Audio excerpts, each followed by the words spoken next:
So I'm Emma Parker. I'm the Oral History Projects Manager at the Quilt Alliance. And we are just so excited that you're joining us for another week of Textile Talks. If this is your first Textile Talk, we are happy to see you. Not really, I can't see you, but we do hope that you'll join us Wednesdays at 2 p.m. Eastern. And you can also find an entire year's worth of past Textile Talks on the Quilt Alliance YouTube channel.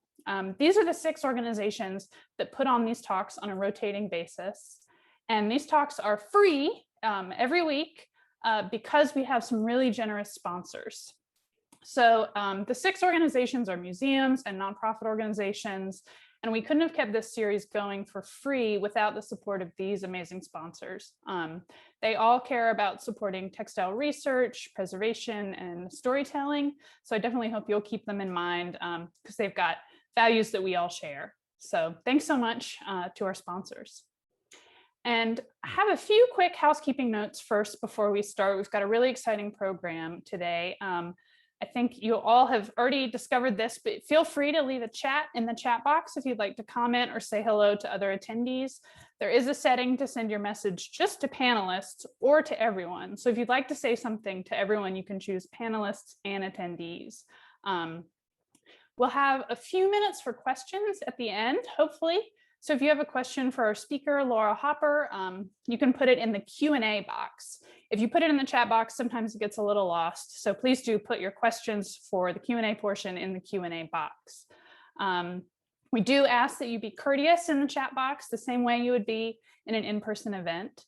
And I do want to mention that we're experimenting with a new Zoom feature, which is live captions. We're excited that this makes Textile Talks more accessible to a wider audience. But if you prefer not to see the captions, you can turn them off in your settings. There should be a little button that has a CC or says live captions. If you're on a tablet or another device, you may have to go into your Zoom settings to turn it off, or you're welcome to leave it on. It hasn't quite learned the word quilt yet, I think, so you may see some funny transcriptions, but otherwise those captions are really helpful. And last note is that our presentation, because we are a multimedia oral history organization, we do have some video clips that have varying volumes.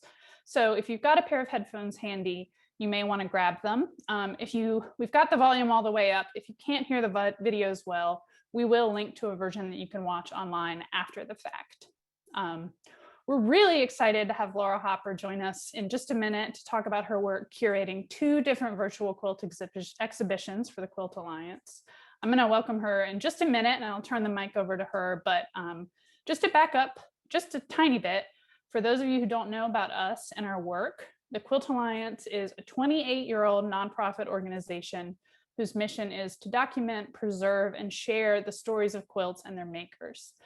We're a virtual organization and we have members all across the United States and the world. Our headquarters are in North Carolina. But since 2011, our biggest annual fundraiser was an event called Quilters Take Manhattan, or QTM. It was a multi-day event featuring speakers, classes, a trip to a Broadway show with other quilters.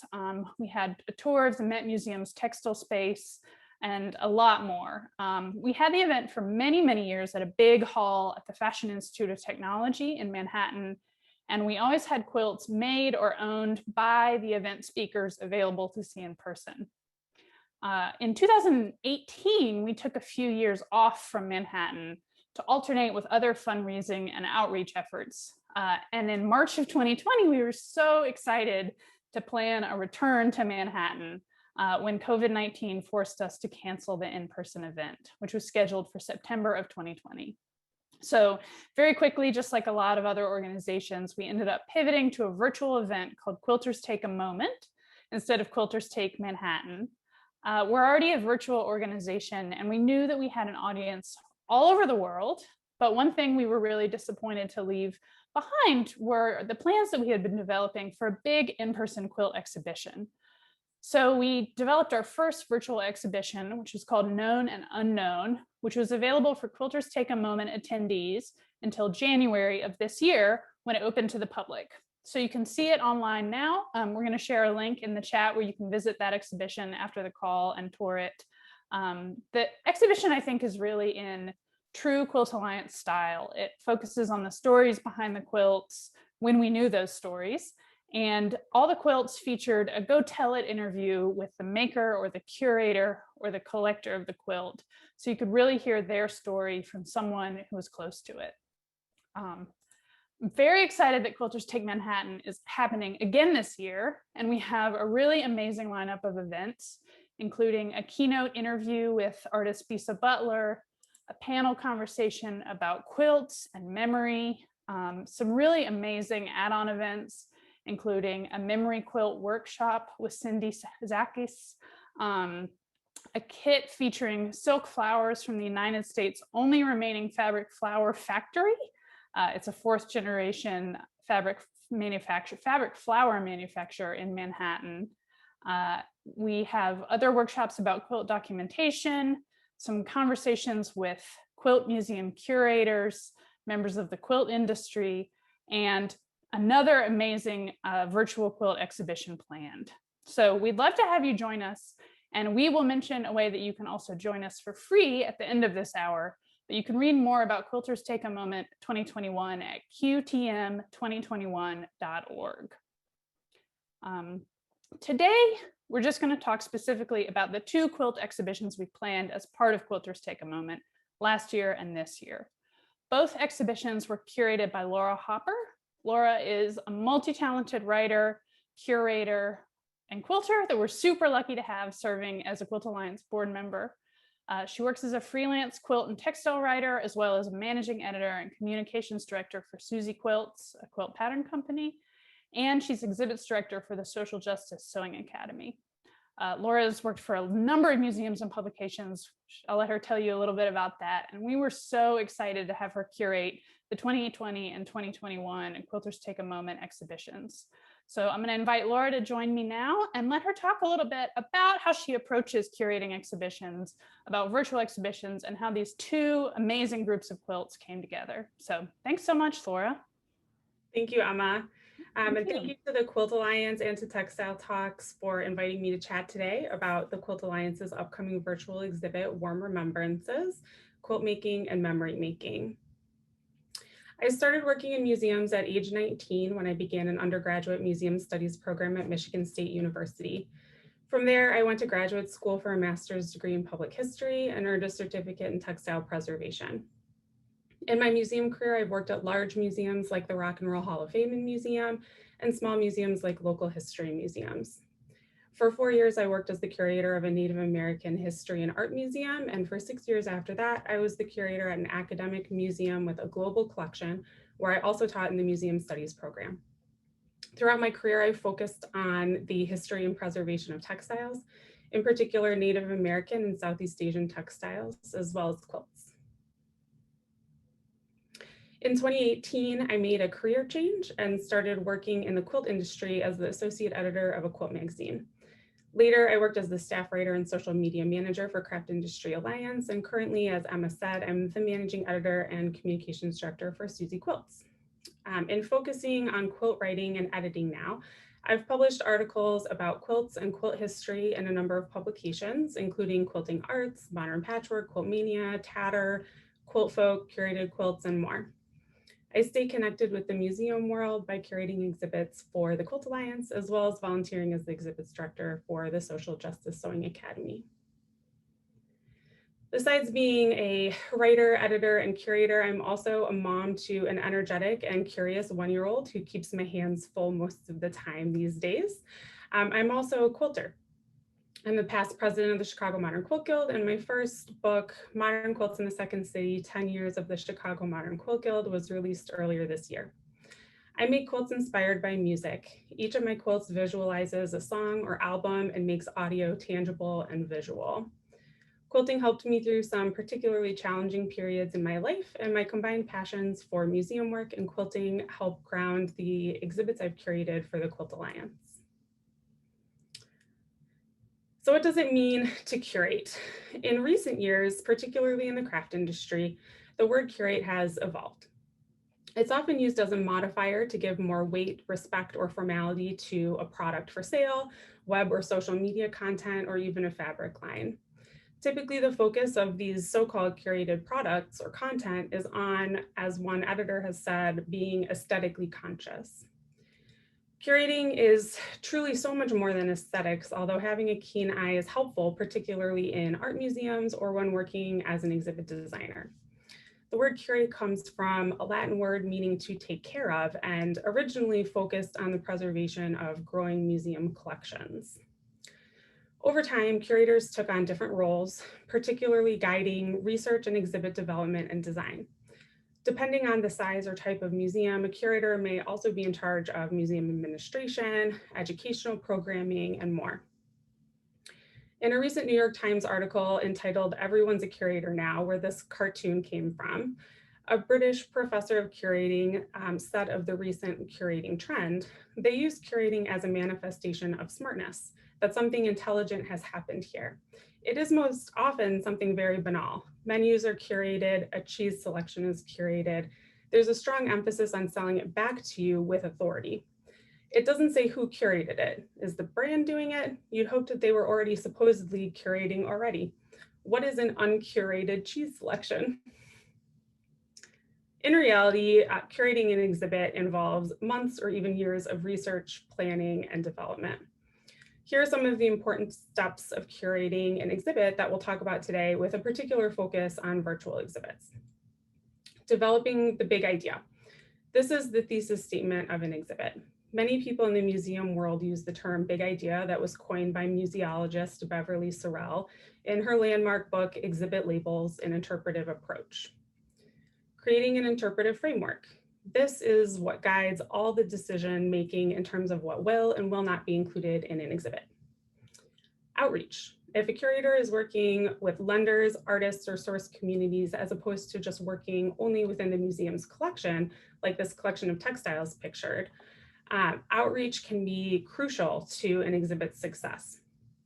For example, for an exhibit I curated on Hmong American history and textiles, I spent months regularly driving from Chicago to Minneapolis to work with and conduct research with leaders and artists in one of our country's largest Hmong American communities, and working to build a co-curatorial advisory council before curating the exhibit even began. Object selection. When curating exhibits, you're typically working with a museum collection, lenders, artists, or a combination of the three. Object selection is one of the most time-consuming parts of curating because so much thought and care goes into it. Research. This happens at every stage of exhibit planning, but typically happens the most often concurrently with exhibit selection.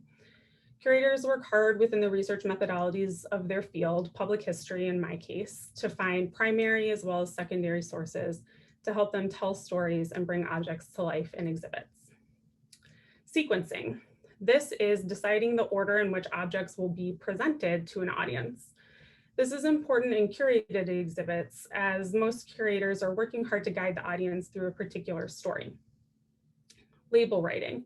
Interpretive label writing is a lot like writing a master's level essay every time you curate an exhibit.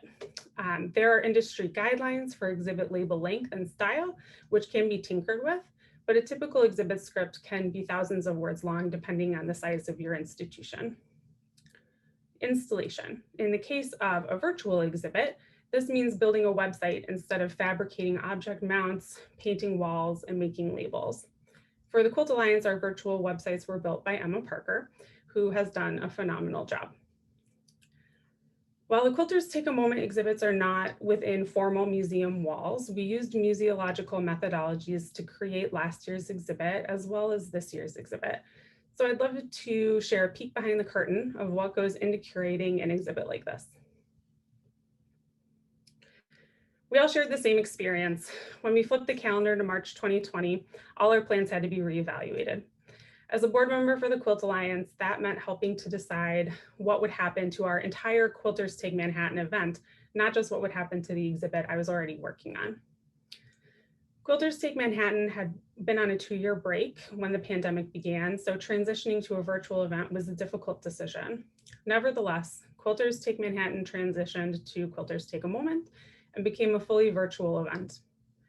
As the exhibit's curator, this was particularly challenging because it's hard to replace the experience of seeing an important, beautiful, or interesting object in person. While not curating an in-person exhibit at first felt like a big blow to the event lineup, we quickly realized that this was an exciting and positive opportunity.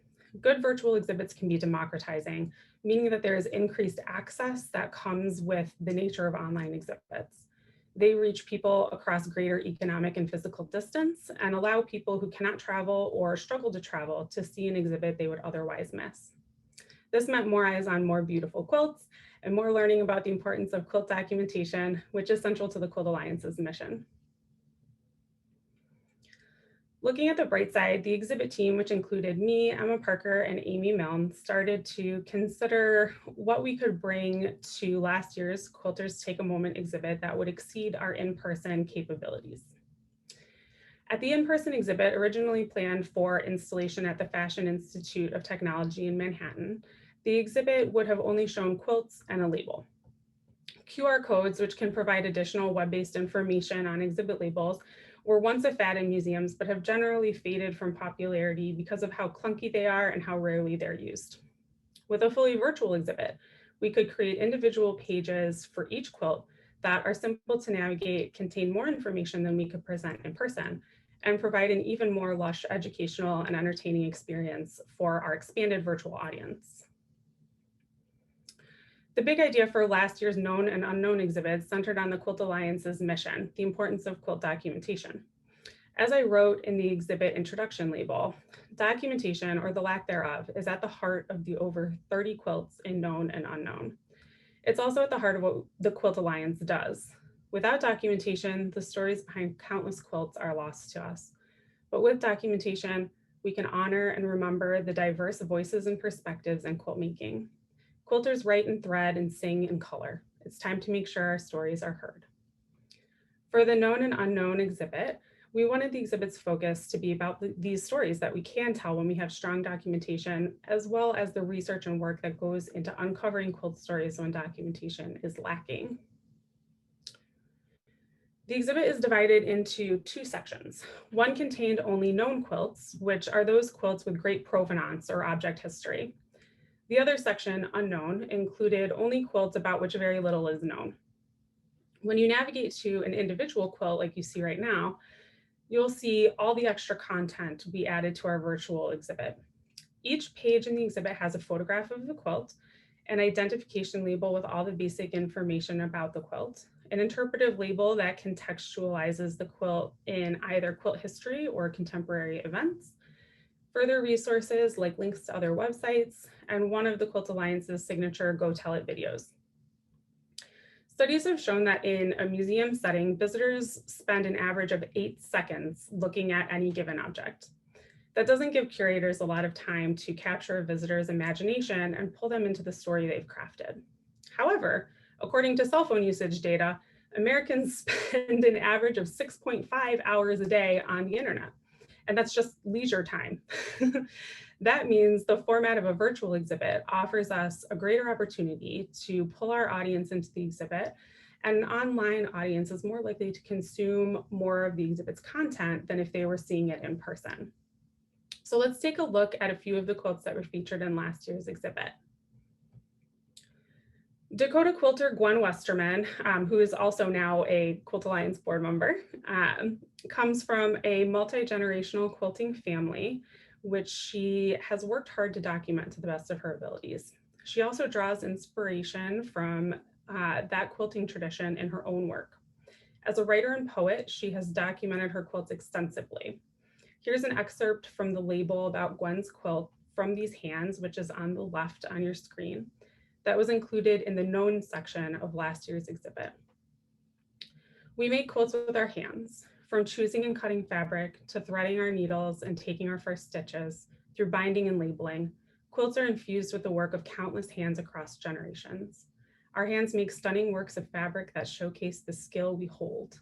When our quilts are finished, they're held by the hands of our loved ones. They're touched by the hands of babies, the paws of dogs and cats, the hands of museum curators, and if we're lucky, by the hands of our descendants. The fine work of our hands is so integral to the process of quilt making, it's no wonder quilter Gwen Westerman frequently sees them as inspiration for her work.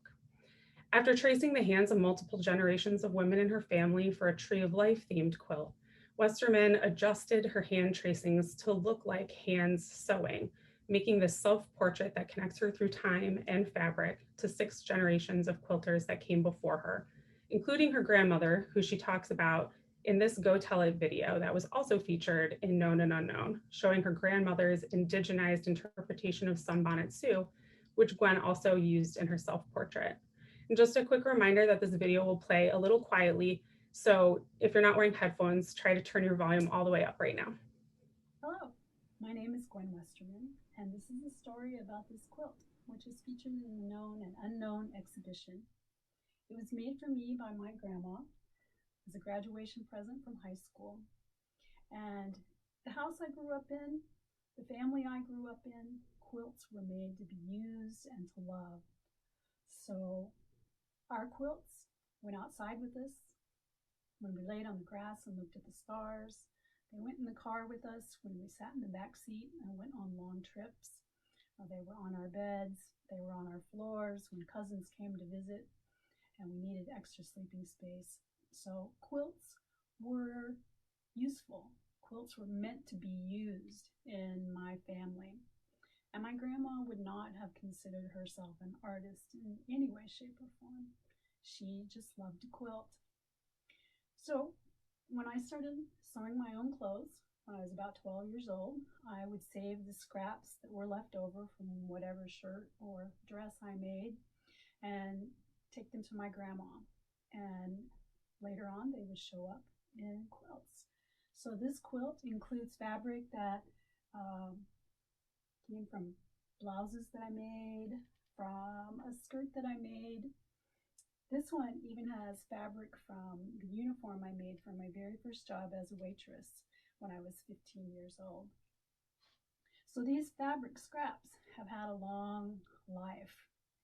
You might recognize this pattern as a variation on Sunbonnet Sue, and this is my grandma's version.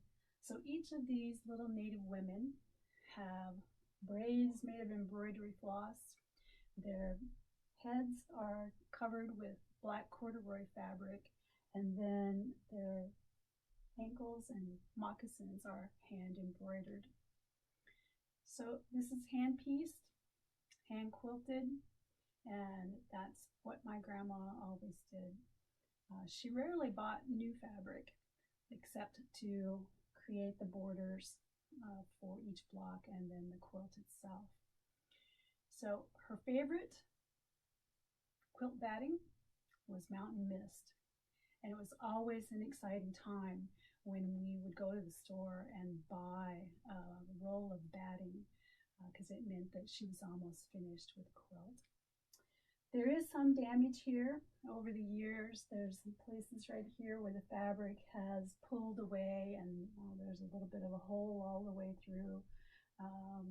Some of the braids are loose, and because it's been washed and loved, there are places where the batting has kind of bunched up.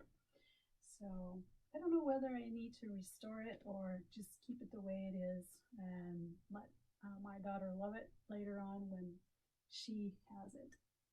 But that's the story of this quilt made by my grandma, Nellie Johnson, just for me.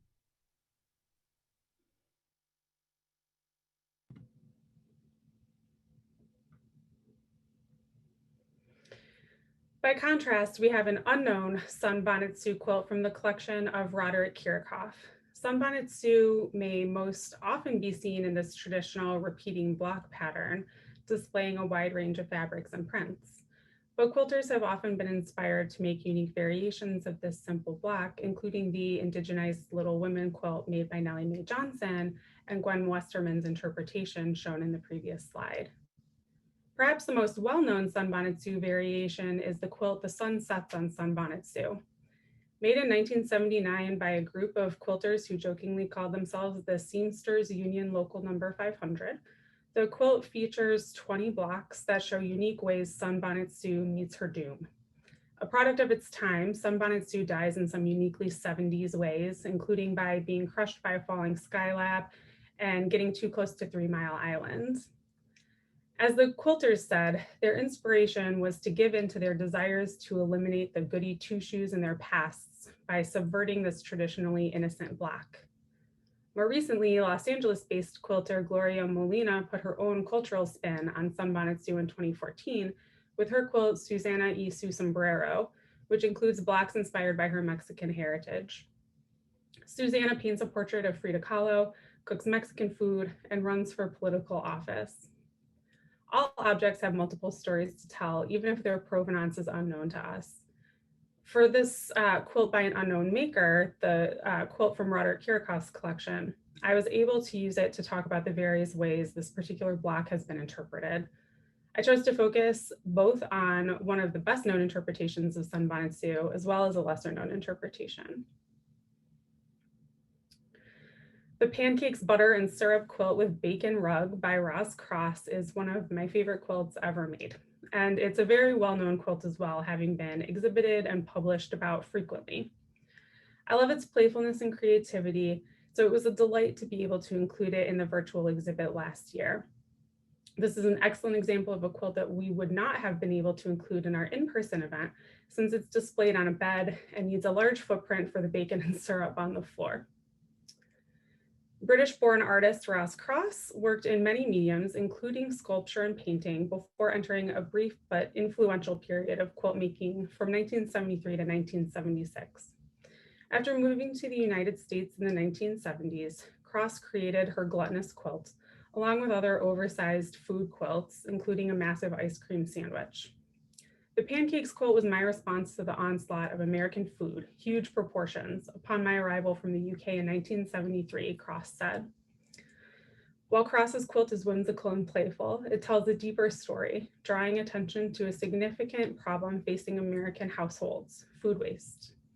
According to the nonprofit Feeding America, each year 72 billion pounds of food go to waste, while 52 million people may struggle with hunger in 2020. While food waste is not a uniquely American issue, the difference in portion sizes between the United States and other countries is one of the many causes of food waste. Because we have even one simple sentence from the quilter, I was able to add additional interpretation to the quilt's label about food waste and honor her quilt's intention further. This unique teacup quilt is an example of a quilt where we have absolutely no documentation. Even one sentence, like the Pancakes quilt, would have given me more guidance from the past about how to interpret it in the present. However, it still provides us with an opportunity to learn about a specific type of pictorial block-based quilt. Here's what I wrote about this quilt last year. The American quilt maker has left an extraordinary design legacy in the pieced quilt, creating a remarkable diversity within a relatively narrow structure, the gridded square. Barbara Brackman and Maren F. Hansen wrote in the encyclopedic American Quilts in the Modern Age. From 1865 to 1940, women exercised endless invention in filling that grid, they wrote. The booming periodical industry helped drive this shift in trend from earlier crazy quilts and traditional patterns to fresh popular designs. Among the most remarkable pictorial block-based quilts is the famous Ladies' Shoe quilt, made by quilt historian Questa Benberry's grandmother, Fanny Cork, around 1890. Made of 30 red shoe blocks, the quilt was even used in a Payless Shoe Company advertisement. In the 1930s and 1940s in particular, pictorial blocks were all the rage. Popular blocks included airplanes, trolleys, and animals. Teacups or coffee cups, like the solitary red cup in this quilt owned by collector Julie Silber, are more commonly seen repeated dozens of times in block-based quilts. Coffee cup quilt patterns were included in the Kansas City Star in both 1935 and 1946, with quilters making their cups to showcase a variety of prints or creating a more minimal look with solids. The story of this quilter's vibrant red teacup on an otherwise geometric quilt may be lost to us, but in a sea of pattern quilts, maybe they hoped to stand out. Our 2020 exhibit, Known and Unknown, is available to view free on qtm2020.org, so you can learn about the other 30 quilts in this exhibit.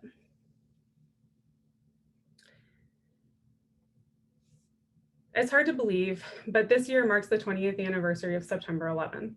This momentous occasion, coupled with the traumatic times we're currently experiencing, has led museums and exhibiting institutions of all types to reflect. Commemorative exhibits marking the 100th anniversary of the 19th Amendment were also very popular in museums last year. Marking milestones, occasions, and events has always been an important part of quilting, but how can we explore that idea in a new and interesting way? Warm Remembrances, Quilt Making, and Memory Making is not just about the quilts we make to mark meaningful moments in our lives. It's also about the way we remember those events. Is memory always crystal clear? Is history always remembered today? And how does the physical nature of a quilt shape the way we experience memories?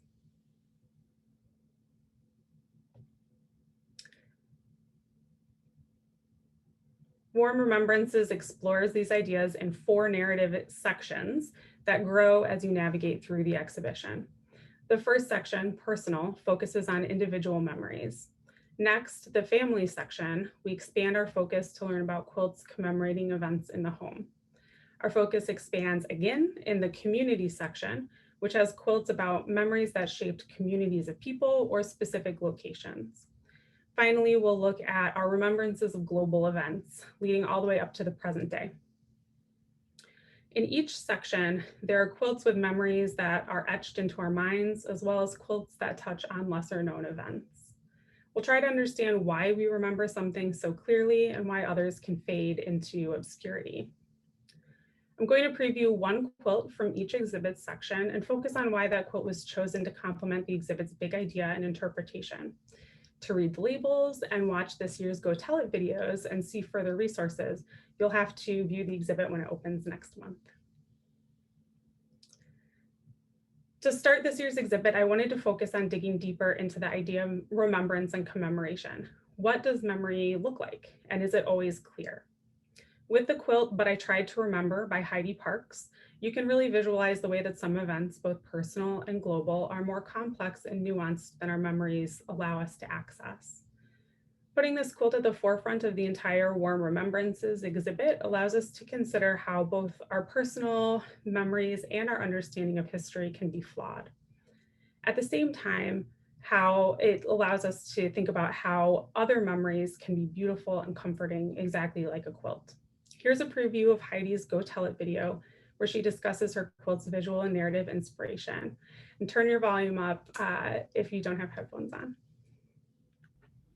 My name is Heidi Parks, and I'm telling this quilt story for the Warm Remembrances Quilt Making and Memory Making virtual exhibition in 2021. I made this quilt in 2017, and it's called But I Tried to Remember. It was for the color exhibition with the Piecework Collective. It was the Piecework Collective's second exhibition. The first one was on black and white. I was not part of that, but I was delighted to be invited. The exhibition lasted for 3 days in the Chelsea neighborhood of New York, close to the Whitney Art Museum during New York Textile Week. I'm not really known for using a lot of color in my work. I especially wasn't at the time. So it made sense to me to use color, but in a muted way. I had also recently gotten sick of piecing things with the sewing machine and was interested in doing only handwork, which I have continued to focus on handwork since then. I had done a couple of whole cloth quilts, and this was a gateway for me into doing things that looked more dynamic visually than a whole cloth quilt without having to do any machine piecing. So here, the only piecing that I did was for a transparent scrim that goes across the surface of the quilt. I pieced together some silk chiffon, some cotton voile, and a polyester curtain that I was repurposing. That scrim layer goes on top of the quilt. The layers are that there's backing fabric, batting, cotton batting, and then lots of individual pieces of fabric. And all of these tiny pieces are held with only the traction of the batting to hold them in place. I did some safety pin basting, and then I quilted across the surface of the quilt to hold everything in place. I used visible knots on the quilt, and I love the way that the knots move and create a painterly texture on the surface of the quilt. I also loved the way that they were a more vibrant color, being that they weren't hidden by the transparent scrim. And I like the way that they make visible connections and links. The fog of that transparent scrim for me echoed what it feels like to reminisce and consider memories. I had read all of Marcel Proust's Remembrance of Things Past and made a series of quilts that were connected to memory and looking back. This particular quilt is about the memory of looking back at a past relationship. So for me, that fog of memory is expressed in that transparent layer. Thank you.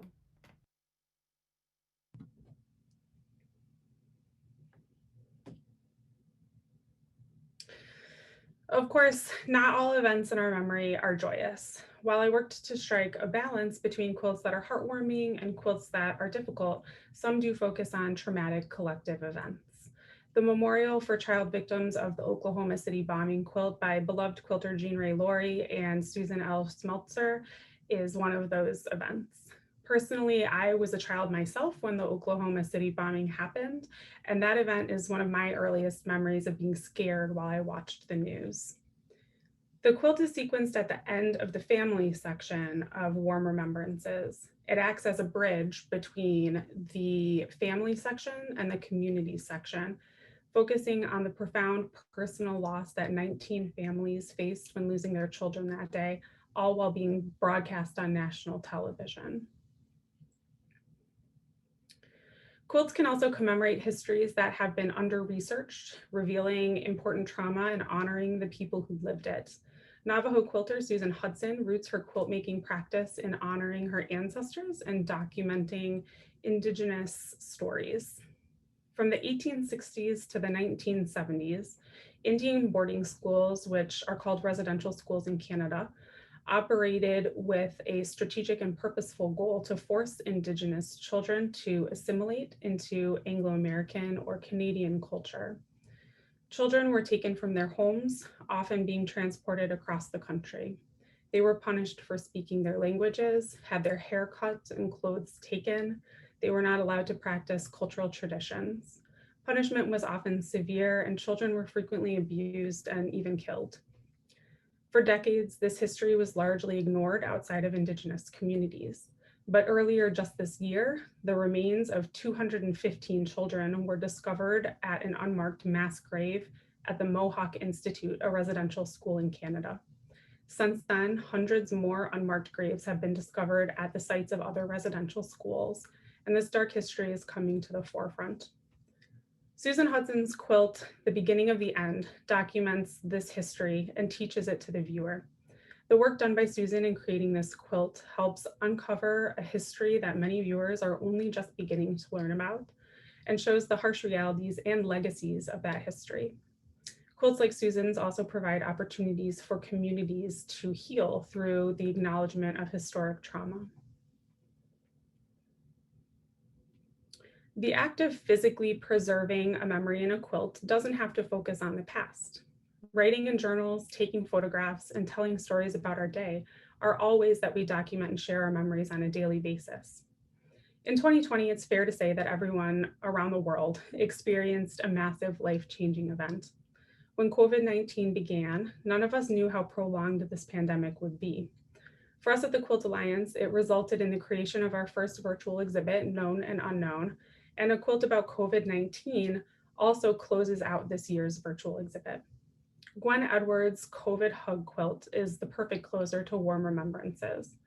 Warmth radiates off her quilt, which is literally an embodiment of a hug. But she actually describes her quilt as the first in a series about absence and longing. She's written that it is the echoes of hugs missed. Gwen's quilt creates a tangible connection to the memory of a physical act. It's a connection that so many of us need after the past year and a half. I also can't think of a better way to end this exploration of memory than to share thoughts of hugs with the audience. It's a great reminder of the resilience quilters have shown throughout history, and especially now. So we hope you'll join us for Quilters Take a Moment and view Warm Remembrances, Quilt Making and Memory Making to see all the quilts that weren't included in today's talk. I'd be happy to answer any questions now about the Quilt Alliance's virtual exhibits, museums, or anything else you're interested in. Thank you so much for coming to today's Textile Talk.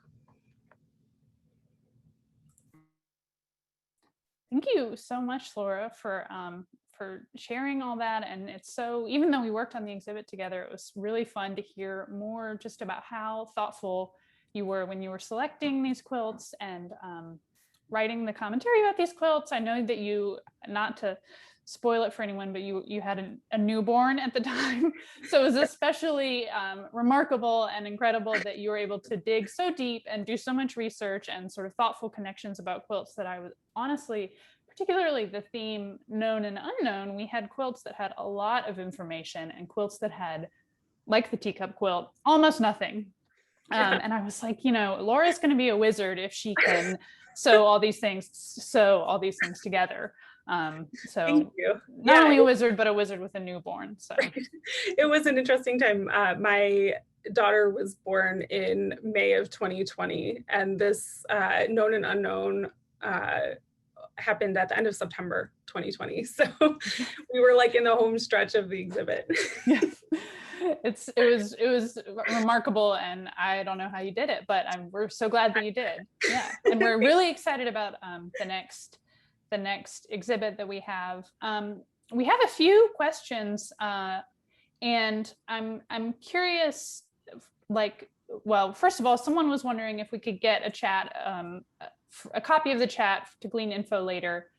We can't, I don't know that we can share the copy of the chat. We may be able to, but it won't be publicly available. I do recommend all of the quilts that Laura shared from last year are at qtm2020.org and just click on exhibit, which will show you everything. There's a lot more quilt information, including dimensions. Someone else asked about that on each quilt's individual page. And Laura's quilts are at Sonic Stitches on Instagram. Someone else asked this, and sonicstitches.com. So yeah, they're really fantastic quilts. You should check them out. Thank you. Yeah, and so I'm curious. I think one thing a couple people might like to know is how they might get their quilts featured in a museum exhibit, and what you need to do to develop an exhibition resume or make that gap between maybe showing your quilts somewhere like your guild or somewhere beyond.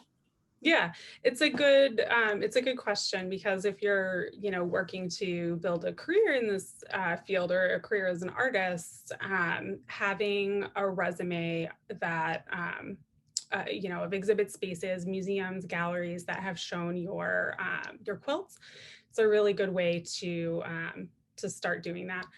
I think one thing that people can do is don't just submit your quilts for quilt shows. So there are lots and lots of exhibits that have calls for entries. And a lot of times I think, particularly in the quilt community, people think like, I have to only submit to XYZ quilt show. Those are the things to get on my resume. But lots of shows are mixed media shows. And if you have a quilt that fits a theme for a call for art in your town or your city or anywhere in the country, you just submit it. The worst that they're going to say is no, thank you. And that doesn't mean that you made a bad quilt. It just means it didn't fit the theme for the show the way that the jurors or the curator was envisioning that show. Another thing that I think is really helpful is just getting yourself known to people, especially in your local town. A lot of museums in particular are usually looking for educational programming. So if you are a quilter, for example, and you see that a museum nearby you is having a quilt exhibit, you could reach out to the museum and say, I'm a quilter and I'm interested in helping you with something. Can I come do a demonstration? Can I do a lecture about quilts? Here are some things that I have expertise in. You could attach your resume. And you might get to then partner with a museum and get more people to know about your quilts.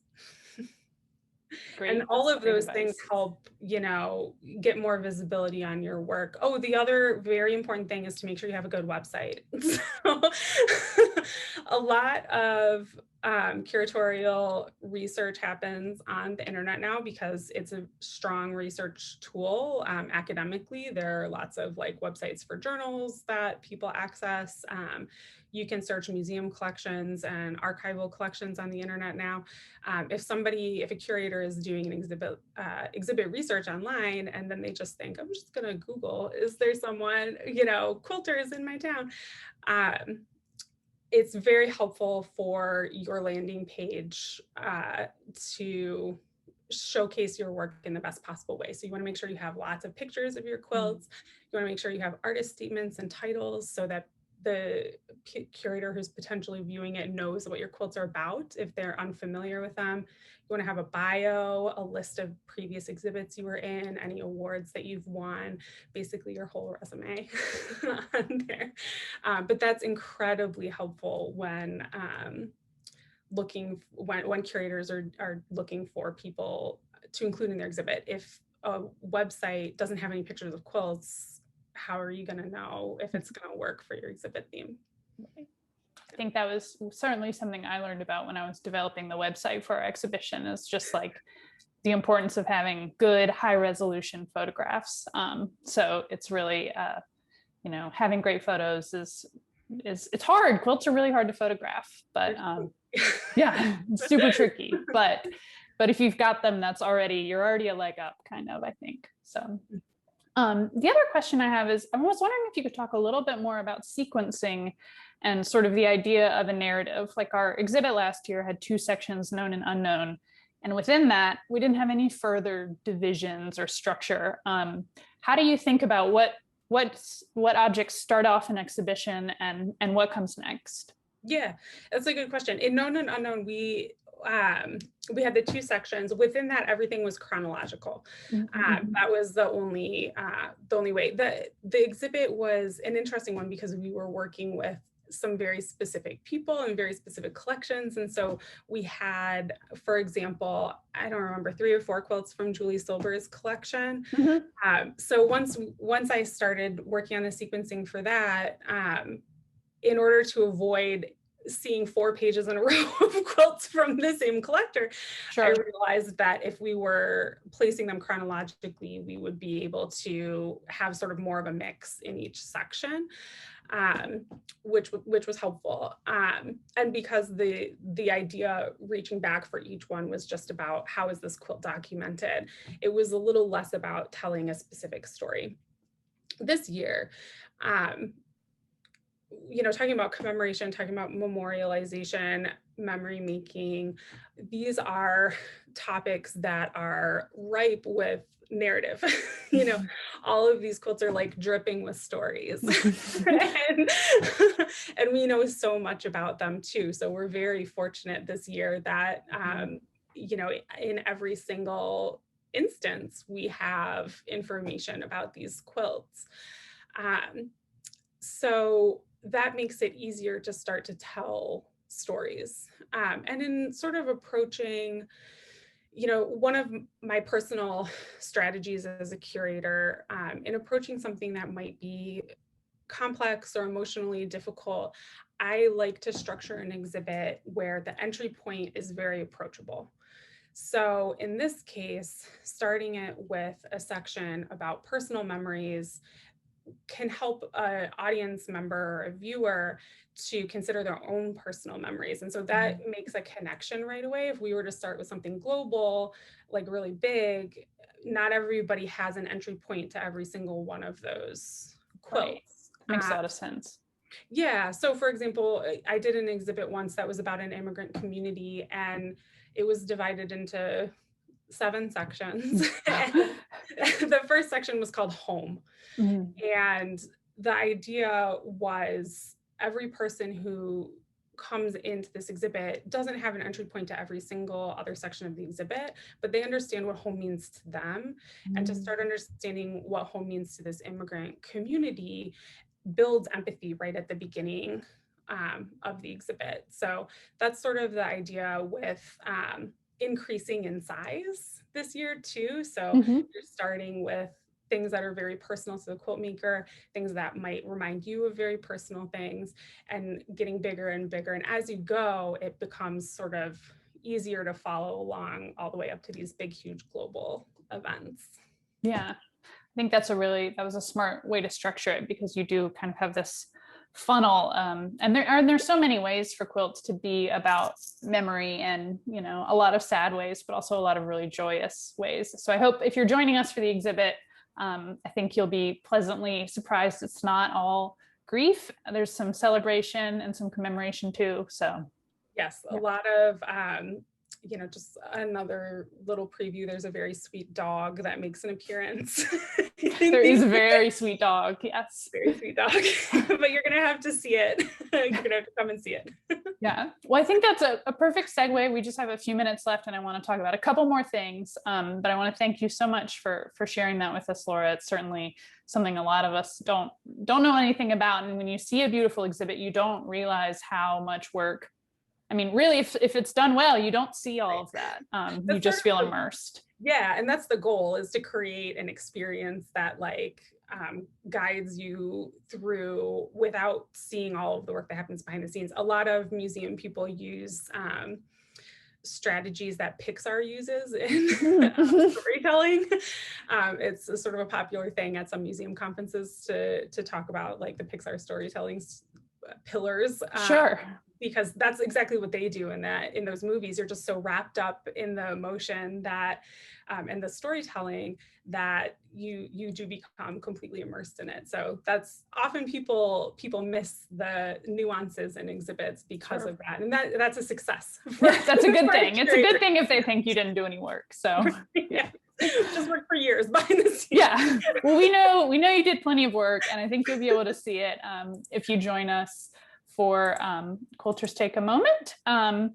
And yeah, we would love to have you join us if you're interested. We've got so many things. I think there's really something for everyone. The event is held live, but it's also recorded, so you can watch it anytime you want. You can watch it again if you're in a time zone. I think someone got up at 4 a.m. to join us today from Australia. So it's recorded, so it's going to be way easier. You won't have to get up at 4 a.m.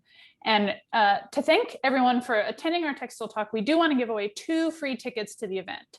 So all you need to do is sign up for a newsletter and tell us that you are here. So the way you can do that is you can go to quiltalliance.org. We're also putting a link in the chat, quiltalliance.org/newsletter, and you just sign up with your email address and put in that you heard about us through Textile Talks. That's how we'll know that you were here today. And even if you already get our newsletter, you can do this again. You won't get it twice. And our newsletter just comes out once a month. So it's very minimal. We won't spam you. But we would love to have you join our newsletter so you can hear about the event. But also we will be looking, we're going to draw on August 20th. So even if you're watching this recording, you might have a little bit of time to submit your name. We'll draw 2 winners. And we are just so thrilled that you were here with us today, and thanks for joining us for this Textile Talk and all the talks in the series. And a special thank you again to all of our sponsors. We truly this would not be possible, and it would not be free without them. So if you see their logo and you recognize it, certainly consider shopping there and thanking them for being a sponsor. So thanks so much, everyone. We really appreciate it. Bye-bye.